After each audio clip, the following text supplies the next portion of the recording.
Happy Friday! Happy Friday, listeners. We are here in a pub in Ireland. Before official opening hours, we are in a pub. It's an early house. We are in Slattery's on Capel Street. So welcome to our podcast. Before I start, I'm just going to go through all the usuals. Like, follow, subscribe on YouTube. We are Beer Ladies Podcast on YouTube, and then on Twitter, Insta, Facebook at Beer Ladies Pod. I think that's, please like, share, tell all your friends, and listen. So, here with me today, I have Lisa. Hello. I have Erica. Hello. I have Thandi. Hello. And we're on location. You can hear the background noise. This is genuine, real pub noise that you are listening to. Yeah. You might even hear a coffee machine because it is like stupid early in the morning. I know. And there was a little bit of welding or something going on earlier on, so I'm hoping that doesn't interfere. I don't know what that was doing in an early house. At this episode, we're going to talk about all different types of pubs because the early house is I don't know, is it unique to Ireland or not? I think it's unique to places where people work early, which is probably everywhere in the world. Shift work. Yeah. Yeah. Okay, so we'll start with what are we drinking? We're in a pub in Dublin, so many, though not all of us, are on the Guinness. Yes. Yep. Guinness here, Guinness for Erica, Guinness for Lisa. We're all on the Guinness, fresh from the tap, not even from a can. And I'm on the Five Lamps Pale Ale. Indeed. Not a lot of craft selection, I suppose, but it's okay. You're in a all pub. these from 7 a.m., so I think that's. And I think not just the dock workers, but you would get a lot of tourists here. If you look at Untapped saying, this is my first pint in Ireland, and nice. Often Americans would come here in the morning and have their full Irish breakfast. We just had a breakfast here, so good morning. We did. It was very tasty. It was lovely. It wasn't just, your typical Irish breakfast. No. It was like, we had the Hipster style with avo and everything. Yes. But avocado with soda bread, so it was still Irish, which Damn it, I should have gotten that, guys. lovely. I now have food FOMO. It's okay, next time. I'll just have to come back. Totally. So we have been hard at work researching all things pub-based and all different types of pubs. So who wants to share their knowledge with us first? I'll go first. Okay. Yeah. So I know we had an episode on Prohibition last season, but I'm American and I would like to speak a little bit about speakeasies. Yay! You may know there is the 18th Amendment that passed in 1920, and this led to 13 years of prohibition in the United States, where it was illegal to sell, transport, or make alcohol. And the 21st Amendment led to the repeal of this restriction in 1933. So during this time period, there would have been underground speakeasies, and I read on an NPR article that for every one legitimate pub that closed, there were about 6 speakeasies that opened. Oh, wow. That's cool. That's supply and demand. Isn't it? You're right. Yeah. And drinking didn't stop during this time. It was just pushed into more secret venues. And there would have been thousands of these pubs in New York City alone by 1925. And the bootleggers were able to meet the demands. There were also some gangsters involved. And in terms of the etymology, I read on Wikipedia that in addition to speaking easily, they were also told, the patrons were told to speak softly. These places were also called smugglers' houses or shops, blind pigs or blind tigers. In fact, there is a blind pig speakeasy In Dublin? Yes. Yeah. Blind tiger in New York. Which Oh. is craft beer style. And I wonder, were they told to speak softly so that, people couldn't detect it and report them? So they would have been very small, and there would have been little to no entertainment allowed, so you wouldn't really find live music being played. And the pig reference would have been to the police turning a blind eye.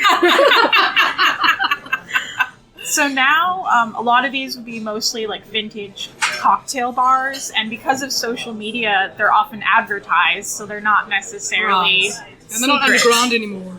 The one in Dublin is. It is actually in a basement level, and you have to know kind of a secret knock.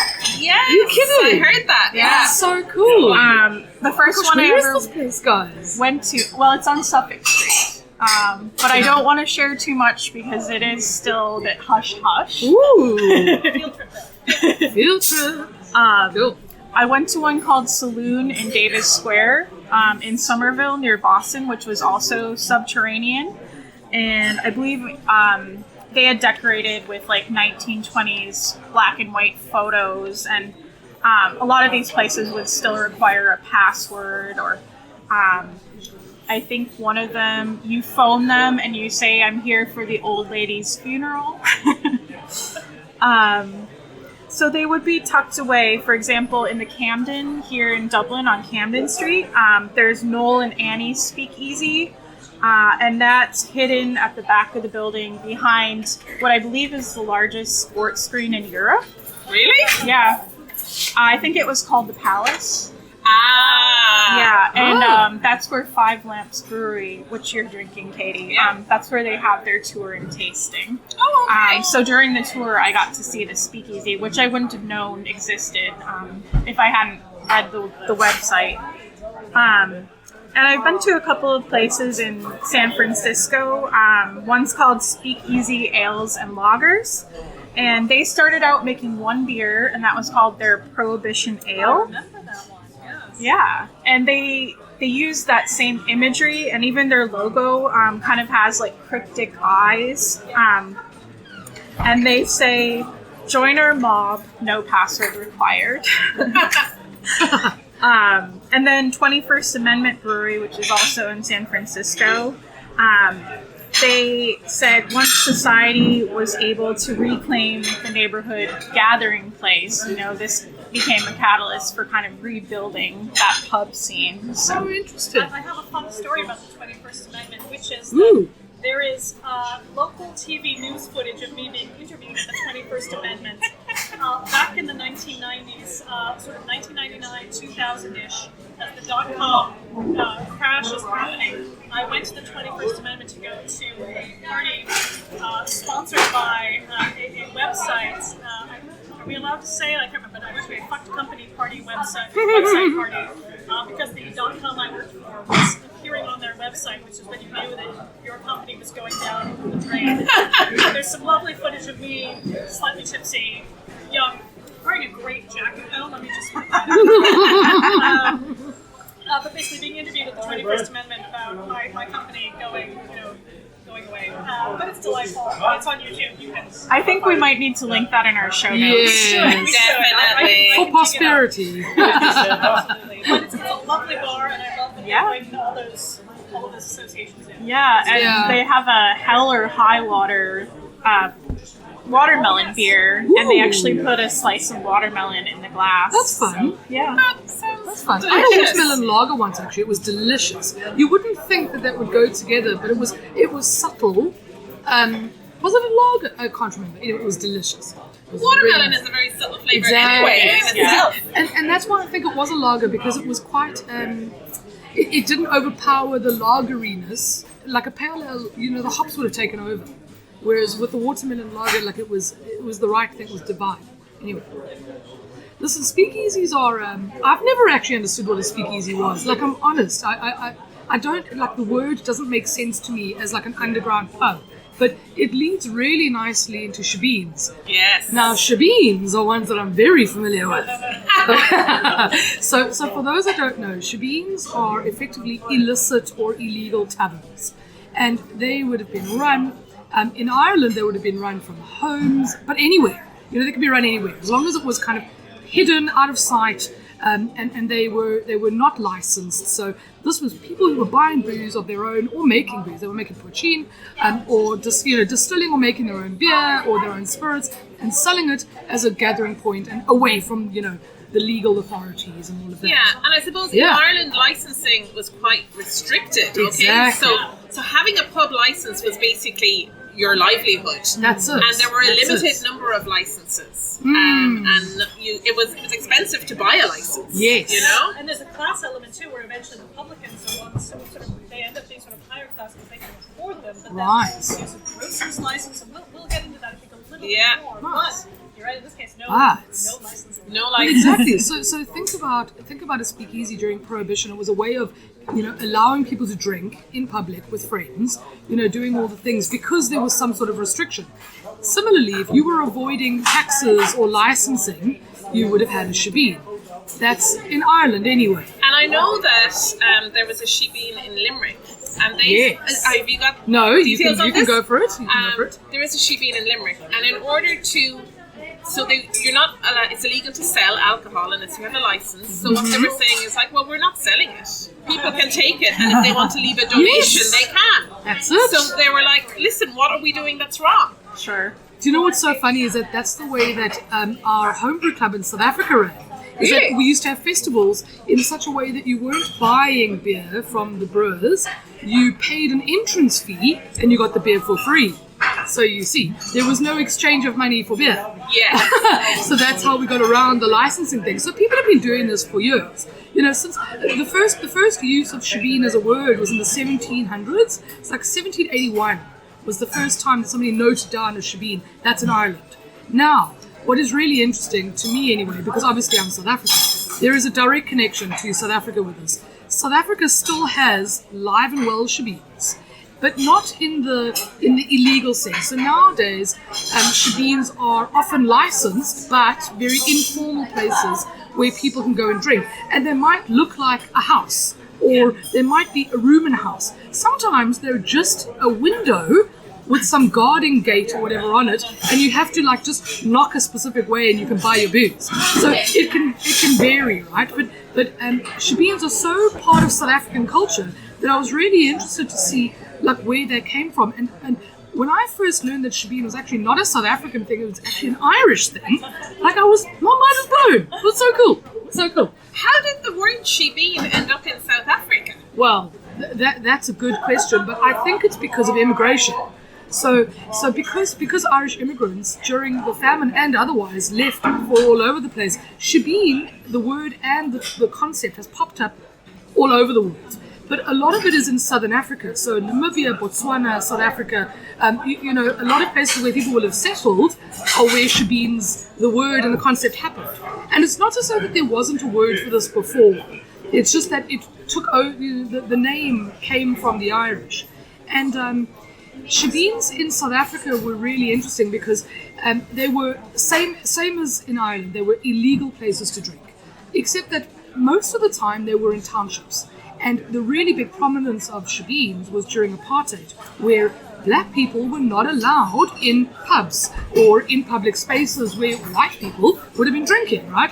So they had effectively their own little spots, their own little informal pubs. And I mean, obviously the fact that you didn't have licensing and all of that as well was a handy extra, but it wasn't the reason that they started. The reason that they started was so that people who were marginalized and prosecuted had their own ways of gathering. So shebeens are so prominent and so important to South African culture. It's really amazing. And I mean, it's one of those things that when you grow up in South Africa, especially, my perspective is obviously as a white person, so like a white sort of middle class person, but it's almost one of those things that you have to go through, is that you have to find yourself in a shebeen one day, as a teenager or as an early adult. That is so cool. Yeah, it's so cool. Until you mentioned, I did not know that shebeen was a word used outside of Ireland. Exactly.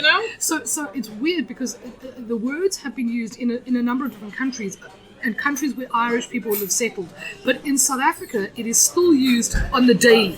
It's still such a thing that it's almost like South Africa uses the word now more than Ireland does. Yeah. So shebeen is it's a fundamental construct of South African culture. And I know that shebeens in Ireland went a bit mad there during COVID when all the pubs were closed. Exactly. So that's, I wanted to mention that because there was a bit of a renaissance in the sense of shebeens during COVID, because guess what? People wanted to gather and they wanted to drink. So what did they do? They opened up shebeens from their houses. They'd get their friends over. They'd buy a whole bunch of booze, because you could still buy alcohol. So, you know, it wasn't that you were making it, but you could still buy alcohol and then sell it or give it away or do whatever. And the gathering some point. of the setups are pretty spectacular. Yeah. It's not like they're doing it from their utility room. They might have like a garden, quite a large garden shed with a bathroom, and it's all decked out. And I know that a lot of, I suppose, maybe antique shops that would sell like pub paraphernalia were all sold out of their stock over our lockdown, because people were kitting out their shebeens at home. That's it. And it's so funny because I think that now here, and especially during COVID, there was a huge upsurge of let's make the shade into a pub kind of vibe, you know, and often people will call it their shebeen, because it is obviously unlicensed, but they'll put a bar and they'll decorate it so it's like a pub at home. And I think that's obviously a symptom of missing pub life and, you know, missing being around people. But it went through a big upsurge, and there were a good few arrests here during COVID times of people who were illegally selling booze and beer in their shebeens. Now, there's probably one more thing which I think is interesting, but in South Africa, and Africa at large, but in South Africa specifically, there is a term called a shebeen queen. I know, isn't it fun? Do you want to be a shebeen queen? Is it a good? Of course I want to be a shebeen queen. Shebeen queen is the head of the shebeen.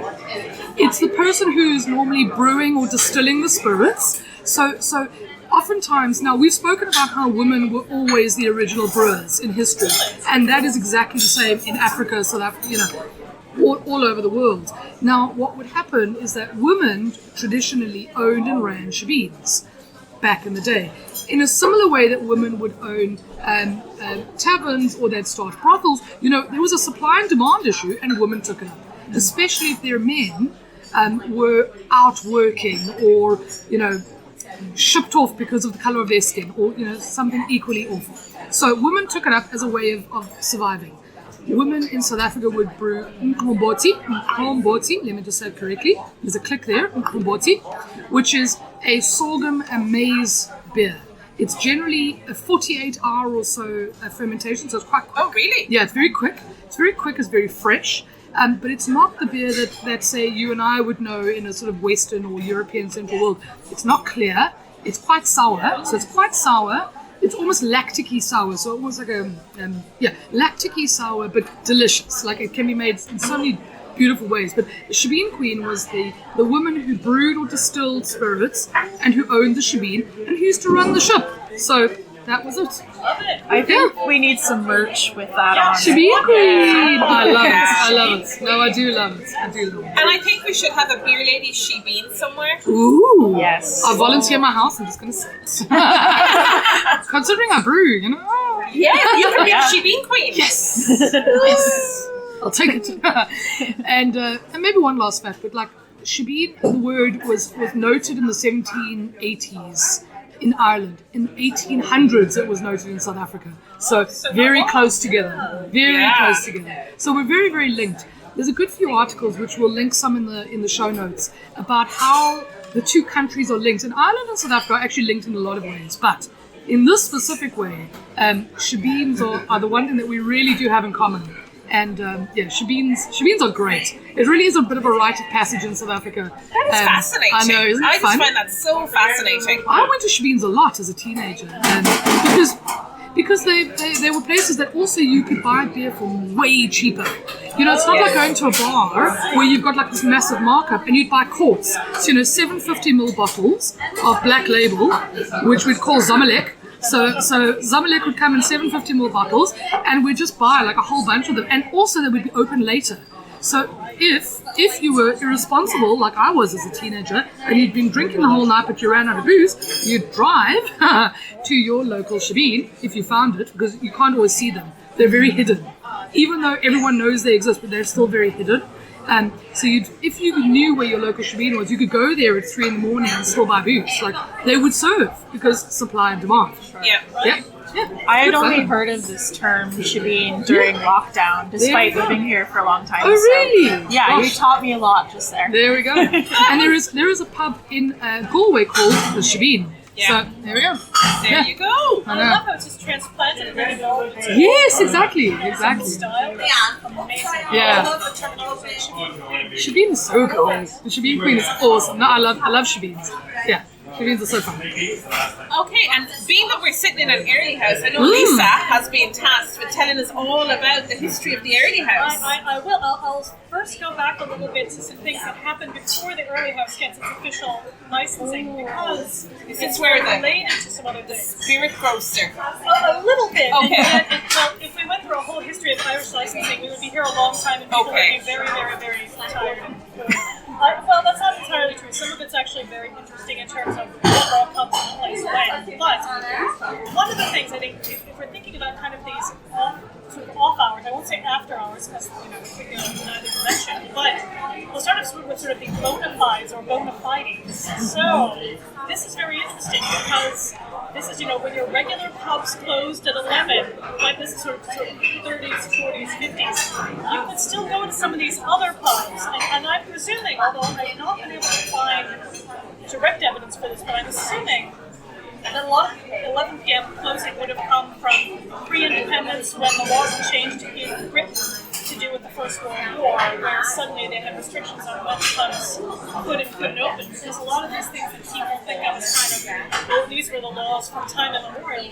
No, a lot of these came in with the First World War, and to do with sort of early rationing and just sort of making sure people were going to be at their factory jobs on time, etc. But again, this is when we're looking sort of in the specific Irish context. This is sort of again 30s, 40s, 50s. When your regular pub closes at 11, you could still go to a bona fide house or bona fide, which let you go back to you could go 3 miles or 5 in Dublin from your usual place of residence to drink. After hours, and so again, I like. I'm looking at an old Here to Me blog post where some creative drinkers would send a letter to themselves using the address of a friend who lived the required distance away from their pub. That's the way. Okay, ingenuity at its best. Love it. Absolutely, and again, I love that this is perfectly legal. You're within the letter of the law. You're just Literally. Exactly, but it's literally, but it's it's all making sure. And if you go sort of look into the history, a lot of times it is sort of the law giving themselves the rights to be at these places. It wasn't just a blind eye; it was a very active. This is my particular one. And would the lock-ins kind of be a gray area then? Well, it's interesting because I feel like anyone could have a lock-in.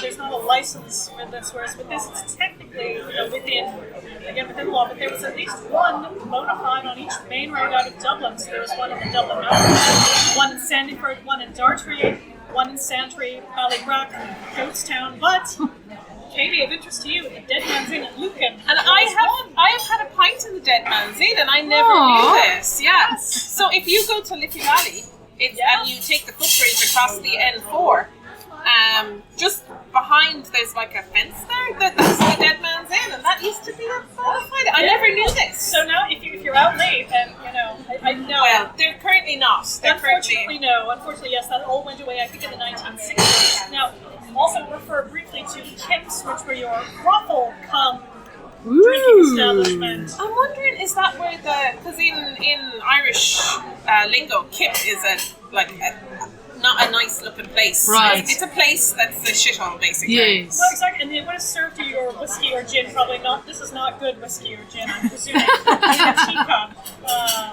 And again, you could make a friend, and some of these were still going. What do you mean by you could make a friend? If you exchange cash, you could make Oh, a friend. okay. Oh. Now, quick question. With the inn, would that involve people staying overnight there, like a sort of accommodation, or not necessarily? It could, and there's a whole division between sort of inns, taverns, and alehouses that goes back much, much, much further, even kind of pre-licensing, if you like. Although there will be people sort of going and saying, oh, even under Brehon law, you have to get certain licenses, and then when the Normans turn up, there are different licenses, but you don't really get proper licenses until sort of the 17th century in Ireland. So when people are saying, "Oh, we have the oldest pub," and I know we've talked about this before.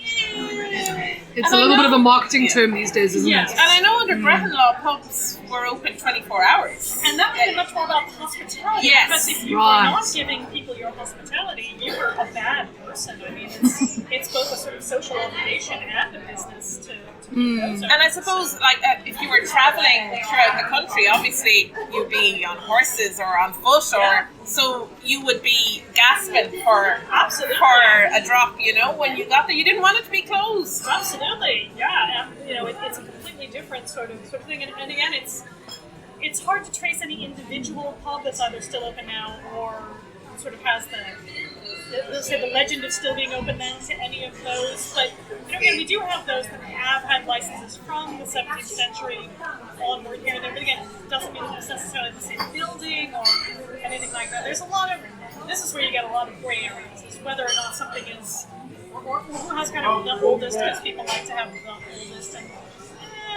Do we want to call out the two pretenders or not? Let people do their own research. We'll let people do their own research, although we've called them up before to say, yes, fine. And it's lovely fine.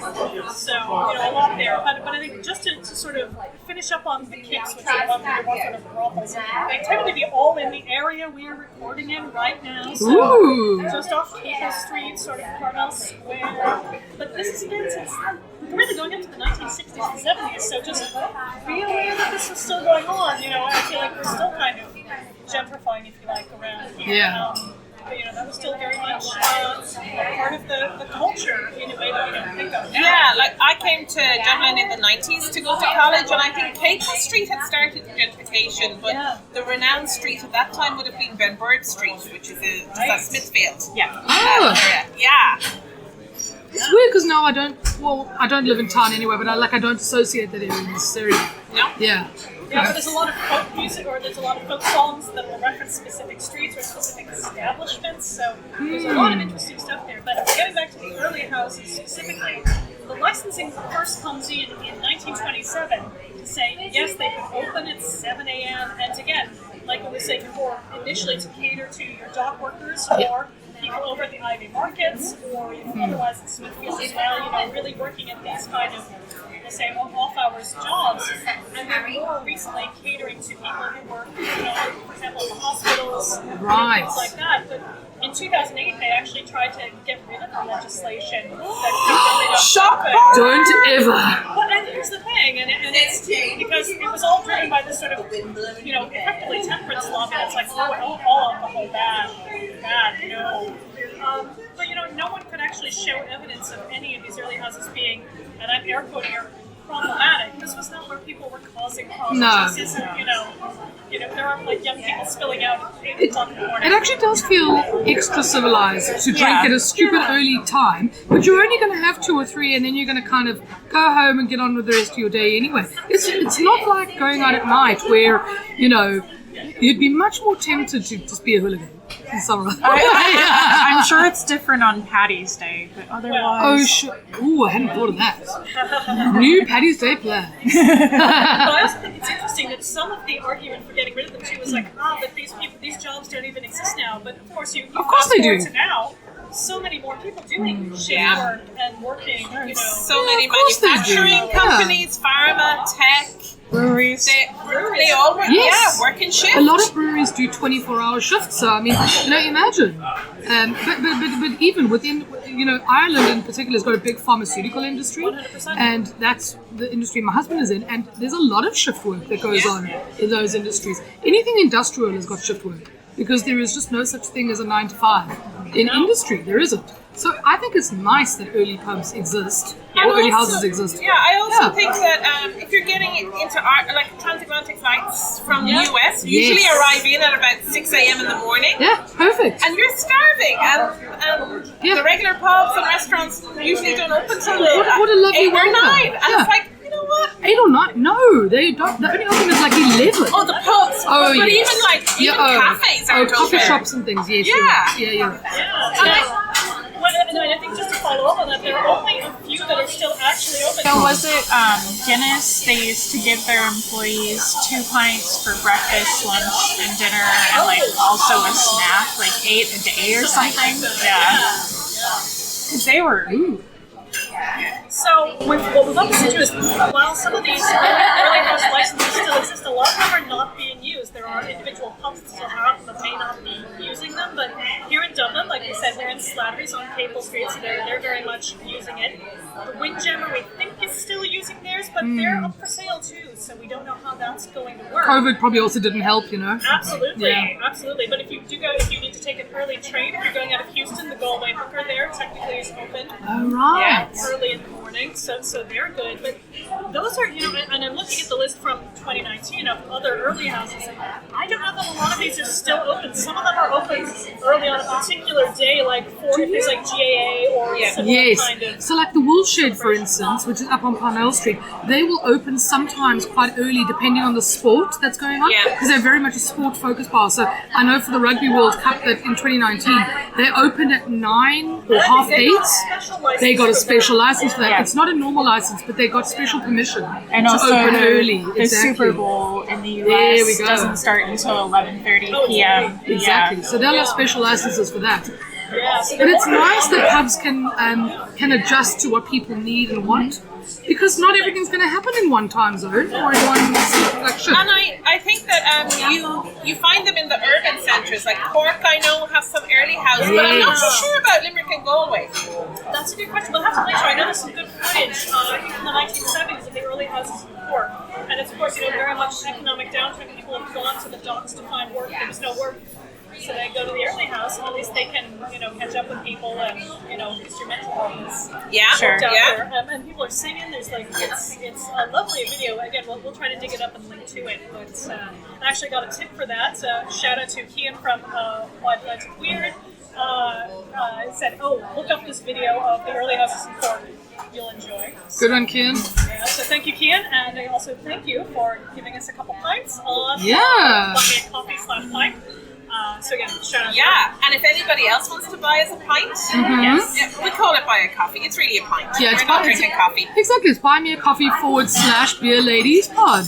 And I'd also like to thank Will and Padraig at the Business of Beverages for buying us our pints as well. Yeah. Yes, and that kind of thing, dear listeners. Do more of these kind of fun site recordings as we get slightly better equipment and all these kind of things, so thank you. So slight aside there, but again, it all fits in with this kind of theme, and it's, you wonder too, like, do we need more early houses versus fewer, with more and more people doing shift work? The gig economy, if you finish doing your delivery, at 5 or 6 a.m., you want to be able to get something. You finished your day before you go to bed. But also I think that making them more accessible to suburban areas would be good, because they're always like in town where people need to walk or catch trains or buses, which is great, but people who are working shift hours are not always in the center of things, and it doesn't mean that they have to only be early houses, but they just could be the kinds of bars or pubs that are open slightly earlier, it actually horrified me. I was in London for a stopover when I was on my way here to Ireland, but for a trip, not when I moved here, for a trip here. And I got into London and I had about 8 hours in London, and I was like, grand, I'm going to find some pubs, I'm going to drink some beer, cask beer, I'm going to do all the things, like real ale and all that shit. And then I was there for about 2 hours before the first pub opened. And I was like, this is ridiculous. So I walked around and I'm like, look, it's all grand. But I've walked around London a million times. I didn't want to walk around London. I wanted to drink. At least you were in transit. Exactly. Like I had a long layover, and I wanted to use the time to drink a few beers, try some cask ale, do all the things. And Jesus, I had to wait for so long for things to be open. Yeah, and I will say there are 1 or 2 pubs in London that do open again, kind of historically for similar reasons. There you go. In that they were for people working on the markets or that kind of thing. But you have to know where they are. Exactly. You have to know when they're open. It's kind of a more. It's like an insider's tip, Exactly. And you have to travel to them. To your point, they're going to be very specific in terms of location. You can't just. And sometimes if you do just kind of rock up, they may not want you there. Be a little less welcoming. So I think that's a difference too between some of these you might see other places versus here, in Ireland, where it's a little more, how can have everyone, Yeah, exactly. It's a little more egalitarian. Yeah. And we're here in the bar of Slattery's because the bar is the only area of Slattery's that is open early on. Right. There is also a lounge in Slattery's. What's the difference between a bar and a lounge? Well, basically, the difference between a bar and a lounge is to make it more welcoming for women. Really? Yes. No ways. So about the time of World War II, Yeah.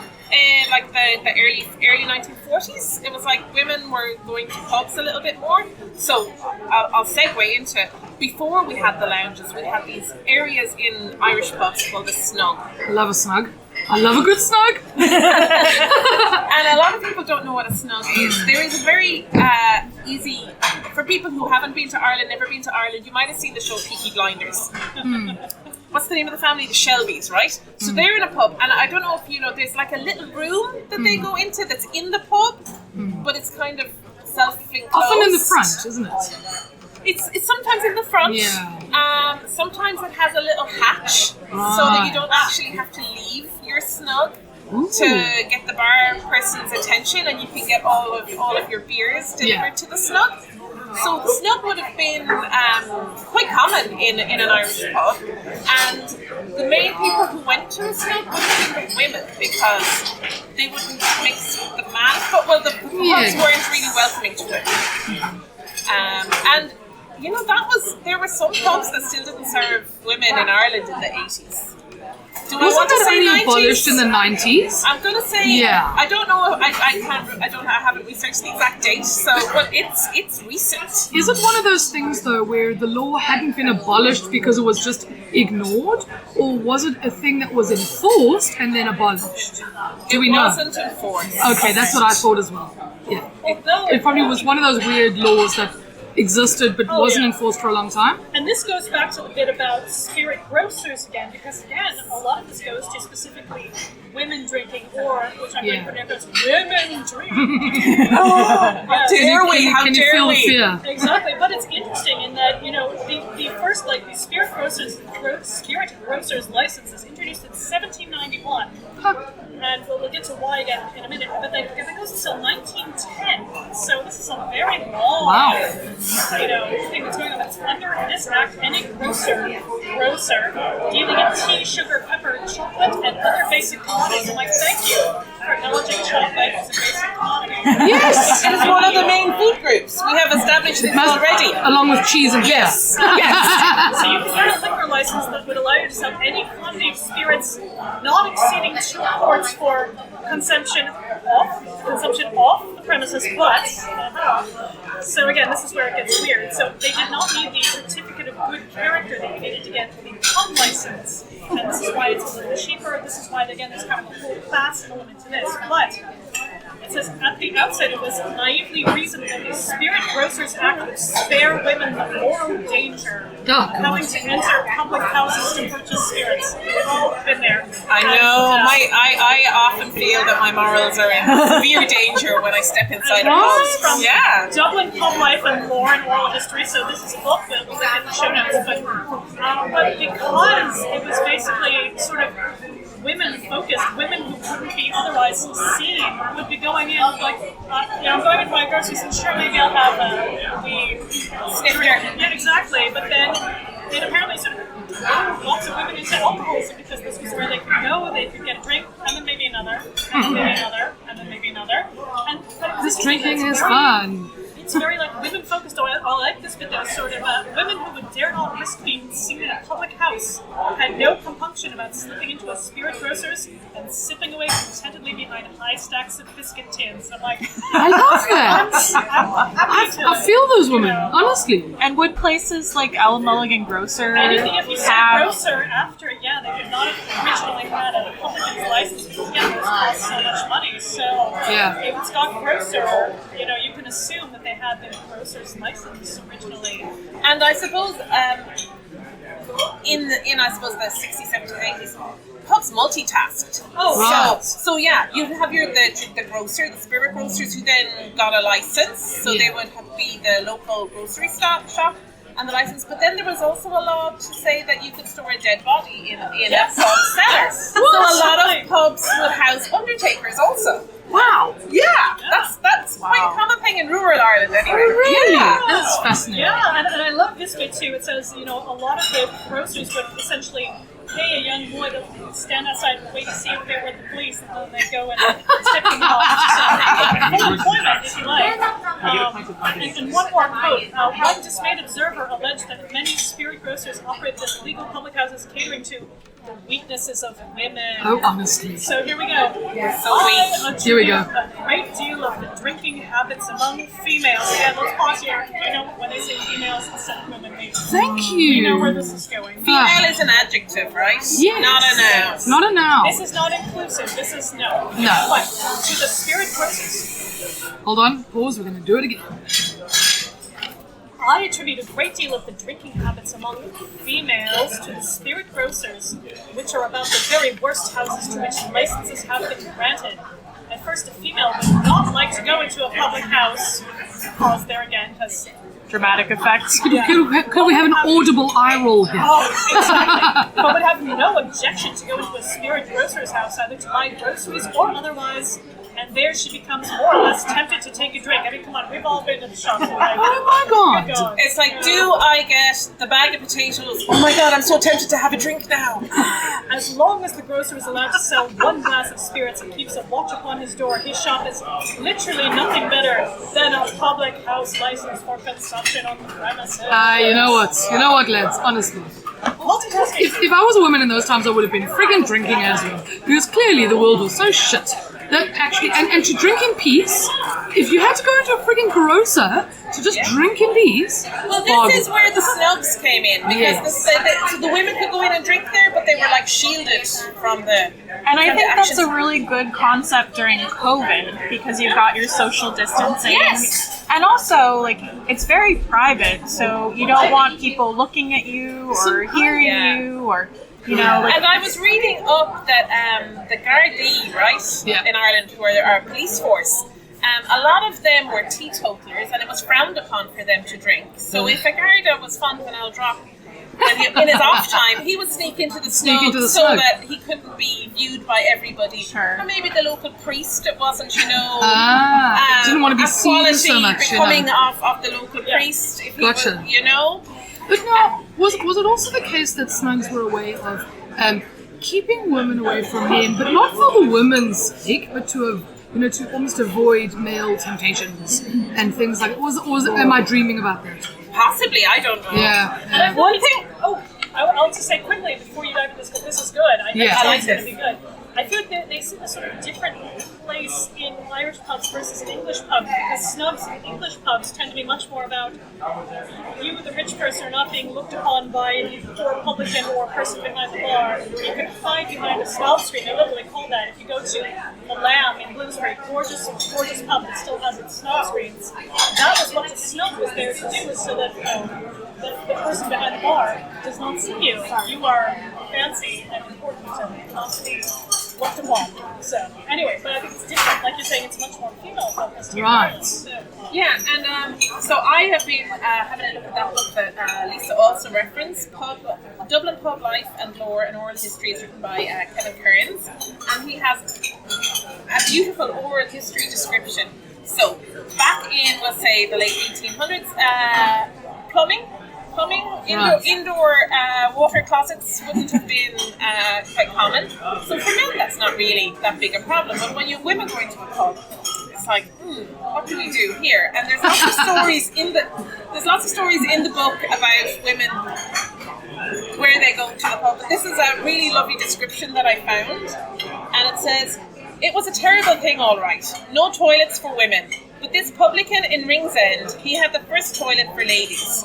How did he manage it? Well, I'll tell you. He got a Jacob's biscuit tin, half filled it with sawdust, and put it in the snug for the ladies. Half filled with sawdust, that was the silencer. Niagara Falls. That's true." And I just think that, what an ingenious way, because the skirts would have been longer, so you would have been able to do it, I suppose, a bit more discreetly than us in our jeans and stuff like that today. But isn't that's a lovely description? And quite an entertaining description. And do you have a favorite snug in Dublin? I know for me it's probably PMax. Ooh. Or the Bottler's Bank in Rathgar. I don't know if they've reopened. I love the snug at the Bald Eagle in Pittsburgh. They have a very nice snug. A couple pubs in Pittsburgh have nice snugs, actually. I like the snug in Toners. Yes. Ooh, Tony's is a good one. It's nice. And there is an Instagram page, Dublin Snugs, Yes. where these two guys go around taking pictures and writing stories about all the different snugs. There and is also shout out to Snugcast, the other beer podcast, and they record. Well, I mean, before COVID, they were recording from Snugs most of the time. So shout out to Snugcast. Hey, Snugcast. Let's hope you find your Pilsner soon. Which, by the way, is the best name of a beer podcast I've ever heard. Just gonna say it. And I do follow their rating system. I do see if I have the Google and Jig, when I see a Pilsner. Yes, go back and absolutely. listen several episodes ago, but do go listen to their Pilsner rating, well worth seeking out.